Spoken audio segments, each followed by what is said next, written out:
Hello guys, ngayong araw may ginawa tayong isang automatic washing machine. Ang naging problema nito, ayaw niyang mag-wash. Itong washing pala to ay medyo kakaiba. Ngayon lang ako naka-encounter ng ganito. Mayroon siyang dryer sa taas. Kaya pala kakaiba siya kasi galing pala sa ibang bansa to.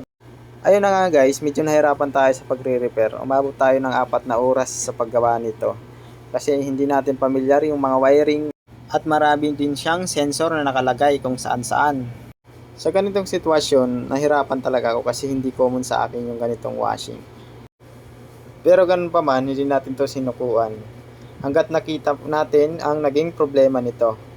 Ang naging problema pala nito ay yung sensor ng motor. Yun na nga guys, hindi ko na napakita sa inyo kung paano ko siya ginawa. Kasi sobrang init sa labas.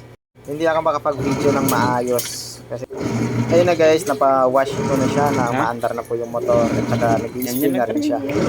Ano guys, hanggang dito na lang tayo. Maraming salamat kung natapos mo yung video na to. Bye-bye!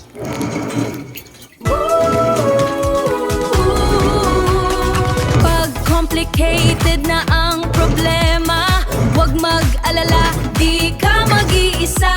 Sa bilis at galing, siguradong panalo. Carltech, ang round one mo sa electronics. Carltech, laging maaasa.